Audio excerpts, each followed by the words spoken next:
Thank you so much for tuning in. We really want you to have the information you need to use your ballot as your voice on election day. I'm pleased to welcome here with me now Trish Frail from the Greens. Thank you for joining me. First question, can you please describe for me your vision for the future of our electorate? I visualise more employment, more housing. There's just not enough housing out here, and better health.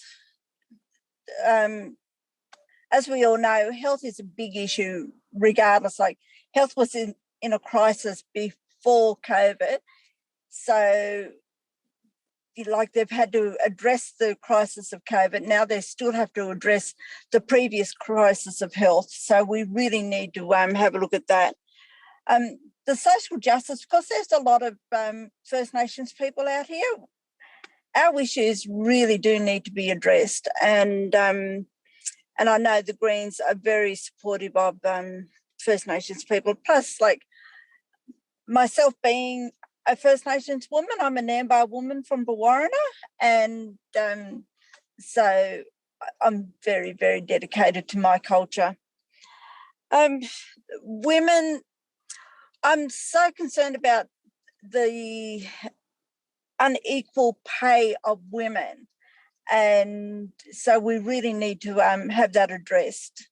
So there are a lot of the main things, but especially the river. Like, I'm looking at a river now, and to me, the river just means everything to me, and especially the fact that we not long ago came out of a drought, and so which really shows how big the climate environment really needs to be addressed. Thank you. Thank you for sharing. And secondly, what key housing issues does your policy seek to specifically address? We need to encourage more people to buy their houses, but we also need to get more social housing.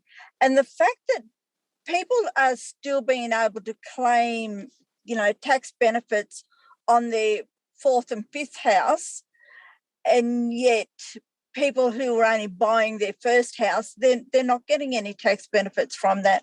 That really needs to be addressed. Interesting. And thank you. And what professional experience and history qualifies you to hold a paid position of national influence? Okay. I'm a councillor. Yes. I'm a councillor on Bree Shire, and I also own my own business, and I specialise in native ingredients, native foods. And so everything in my shop that I cook has to have some form of native ingredient. So I do have a pretty good understanding of government. I've worked in government for a long time, so I have a good understanding of government and the issues of community. I love working for community. I really do love it. Thank you for sharing. And fourthly, what specific benchmarks will you use to determine that your time in office was successful? Just one moment. I've just lost your video here. There a way we can get it back? And you know why? Because another phone is trying to come through. So, I see. Yeah, I've just got to wait for them to hang up, and then the video will come back on, or I'm assuming. Oh, we're back. So, thank you. Yeah, yeah. Did you want me to repeat that question? My benchmarks will be the health, the improvement of health for people in the Parkes region, the improvement of housing. Now, housing is actually going to be a big issue because there is not a lot of material around to build new houses, and so that's a major issue. And the fact that housing is a crisis throughout Australia, and especially on the eastern seaboard areas, so everything that's being shipped into Australia, it's basically going to around Lismore areas, and rightfully so. However, we also still need our housing. So, the improvement of housing and social housing is a really big issue. The social justice issues for our First Nations people, like, we actually need to start addressing how many people are being arrested, and especially how many people are dying in incarcerations. So they will also be benchmarks. And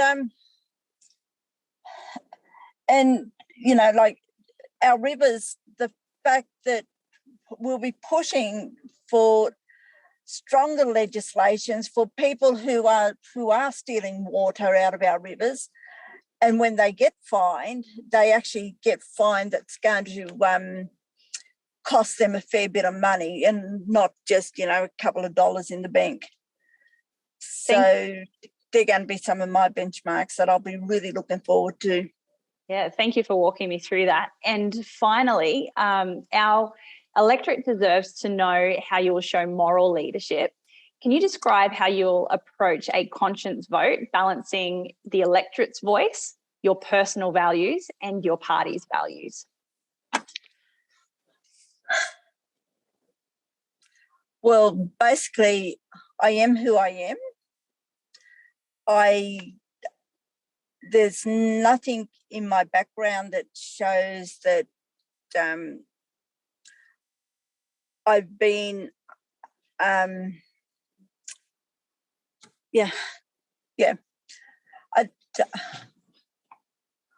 here, I will be here to be the voice of the people. And if the people want me to disagree with something, well then, even if I have a personal opinion of it, and it's the same as what I do in council, if I have a personal opinion of it, that's my personal opinion. I'm there for the people. So, and if the constituents want me to vote for something else, well then I do it. Thank you. Thank you for explaining that. And that's the end of our questions. Thank you so much for joining me, Trish. I'm really grateful. No worries then. Thank you so much. Thank you.